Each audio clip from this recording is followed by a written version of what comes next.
Caribbean is hard at work coming up with its next new cruise ship design, the Discovery class. Now, to be clear, the Discovery class is still very much rumored, not official, and we have no details about it yet. But what would I want to see on board this brand new ship? I think I speak for a lot of folks when I say that there are certain features and amenities we want to see with the Discovery class. Now, to be clear, Royal Caribbean has only said that it will be smaller than an Icon class ship, and that leaves a lot of room, figuratively and physically, for interpretation, because that could be a 3,000 passenger ship, a 4,000 passenger ship, a 6,000 passenger ship.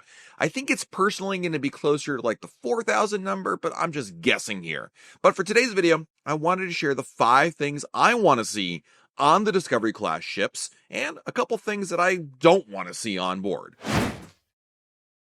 Let's start with number 1, something I'm calling Aqua Dome Light. I think Royal Caribbean really figured out with its Icon class cruise ships, the Aqua Dome makes a lot of sense. Prior to the Aqua Dome, Royal Caribbean had the Aqua Theater, which is an outdoor amphitheater on the back of the Oasis class ships. Great venue, but man, so subject to the weather, and many times there was a lot of canceled shows because of wind, rain, or both. Anyway, with the Icon class, they had the Aqua Dome, which enclosed it and put it in an indoor space, and I would love to see something similar on the Discovery class. So I'm saying an all-weather pool conservatory. Basically, think glass house pool solarium that transforms. During the daytime, you have a family splash area, adults, evening hours maybe, and also retractable roof panels when the weather's great. And that way, this solves a major problem with a lot of cruise ships, which is that it's either too cold, too rainy, too hot. Having an enclosed pool space would be really important. After all, we're assuming, and I'm emphasis on assuming, that the Discovery class is really to replace the Vision class ships. And right now, the Vision class ships are Royal Caribbean's cruise ships that go to the more exotic destinations, whether it's Alaska or somewhere in Europe or anywhere else, even in Asia. Being able to go to these places where the weather isn't just like the Caribbean, I think it would be really advantageous to have a space that would be pretty much good to go no matter what the weather is outside. And I think the Aqua Dome proved that standpoint. Now, Royal Caribbean has had indoor pool spaces. The Quantum class ships have done that, and the Radiance class did with their solarium. But I think it's time to combine both and make, again, multi-purpose. Not just a pool, but have maybe that space where you have a theater, pool, combination of both, so you get maximum space utilization. Number 2 is going to piggyback on what I just talked about because those places they're going to, and that is a port access first design. When you're talking about a quote-unquote smaller ship and replacing the Vision class, I would hate for Royal Caribbean to miss out on some of these places like ports in Greece, Italy, Alaska, and even Northern Europe where you need a smaller ship to get in there. So I'm hoping that one of the features we'll see on the Discovery class is a ship design that allows for the ship to get into some of these places, whether we're talking about shallow draft, slimmer beam, heck, even just telescoping or fold down structures to get under bridges. That would really be an important factor in terms of the ship being able to get to places. You know, we're, again, not sure about the size of the ship, but I think most cruisers, or at least people that cruise a lot with Royal Caribbean, would love a ship design that could fit into places like Baltimore or Tampa or Venice, or again, some of these ports over in Europe where you can only tender and they can't handle big ships. Ultimately, I think what we're talking about here is having a ship design that opens these bucket list itineraries like the fjords and Greek Isles and South Pacific places without sacrificing the Royal Caribbean vibe that you get with it. Certainly Silver Sea and Celebrity Cruises can get into those places, but you know, while there's a place for that, I still want to be able to visit these places on Royal Caribbean and still have that Royal Caribbean experience. Number 3 on my list is longer, later port days built into the schedule. I mean, this is something I've been wishing for a long time with Royal Caribbean cruise ships, but I really want them to have ships that allow more time in the places you're visiting. If you have a smaller ship that allows for faster docking and tendering, and then using that agility can call for later times in port. I mean, I'd love to be able to spend like 10 or more hours in a port or late night stays where nightlife or sunsets matter. Think Santorini, Juneau during the summertime in which the sun never sets, Reykjavik, Iceland, the list goes on. We can come up with all sorts of places. So really, to be able to have a ship where you can say you finally have time to be there would be a huge differentiator from the big ship rush stops, and that would be a major selling point. When people say, why is Royal Caribbean building smaller ships? I don't really care about selling out of Baltimore. If you can go to some amazing places, number 1, and number 2, stay there even longer, and that's a big selling point, I would love that. I think that'd be a huge differentiator for Royal Caribbean. Something else I really want to see on the Discovery class is a forward Discovery lounge. So when I was on Silver Dawn recently, they have a Discovery lounge at the very front of the ship. Now this is not a new concept, but I really wish roller caribbean would have this. The closest they've ever had is the Viking Crown Lounge on some of their older ships, and certainly the Viking Crown Lounge, they have that, but they're always set backwards. So I think it's time for Royal Caribbean to put one in the front of the ship. And listen, for a long time, Royal Caribbean didn't have water slides on their ships, other cruise lines did, and they adopted that. So clearly, they can get over those design choices and have something there, because I would love a true forward-facing, floor-to-ceiling glass lounge that allows scenic viewing in the daytime, and of course at nighttime you can have parties and music up there. And I love the idea that you even have outside of it a walkable promenade that wraps around at least like 3/4 of the ship. Ultimately, I think what we've learned from the Icon class is having places where people can actually see around you and be able to experience what's around you and enjoy it is a major factor there. So having a forward Discovery Lounge and a wraparound observation promenade would go a long way.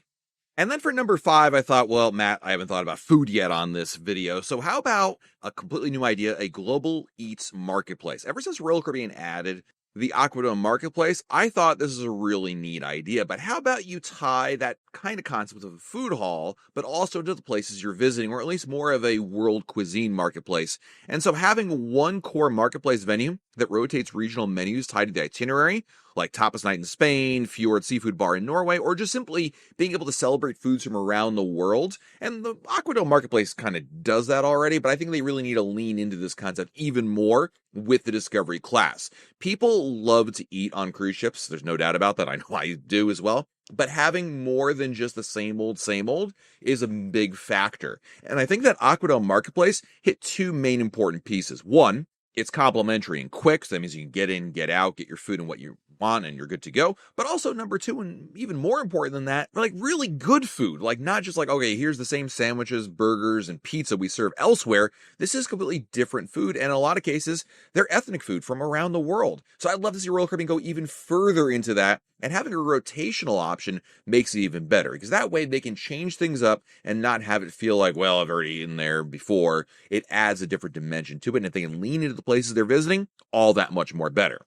All right, how about things I don't want to see on the Discovery class? And there are many, but I'm going to start with number 1, and that is outdoor spaces that are only best under ideal conditions. And when I talked about having that Aquadome light concept from earlier, this is what I was talking about. You know, oftentimes you can have these great venues, great spaces that look great in photos and videos, but if the weather isn't perfect, i.e., you know, being in the Caribbean on a perfect summer day, or probably not summer day, more like a February day when the humidity's low and it's nice being outside without shade, like those are great. But like a lot of times it just doesn't work and then it gets wasted space. So I'd love to see opportunities here where these outdoor spaces really can be utilized if the weather isn't perfect. And when I say perfect, I mean also like not surface of the sun hot and humid as well, because oftentimes that's a major problem, at least for me. I feel like when you're going on some of Royal Caribbean's bigger ships where they have these wonderful areas to visit, but man, it's hot and humid out there and I just can't deal with that. So I'd love to see more of a blend there. It doesn't have to be all indoors and air conditioned. I don't think we have to go quite to that factor, but I'd love to see it be more multi-purpose, or at least lean into and offer more shade or ways to mitigate the external weather conditions so it's not wasted if it's rainy or cloudy or too hot out.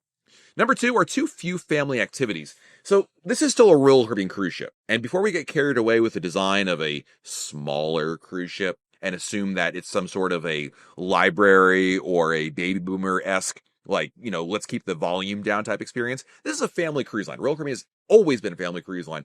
So I really want to make sure that there's stuff for kids, adults, and teenagers involved here, because families won't book if there's nothing for kids and teens to do. So I really think they need to have, obviously, some of the core experiences. Certainly there'll be a kids club on board. I have no doubt about that. But water slides should be incorporated. Something's always been missing from the Vision and the Radiance class ships. And I'm going to love to see water slides reappear in here. I also think the mini golf course, for what it's worth, is a real hit among families. You know, maybe not something that people that cruise a lot visit all the time, but it's always a popular activity on any Royal Caribbean cruise ship that has it. It's an easy get. It's not very expensive to put in there. I think that'd be wonderful. And I think that no matter what kind of ship you're on, whether you're on the Discovery class, the Icon class, or the Voyager class, you need to have things to do for all members of the family.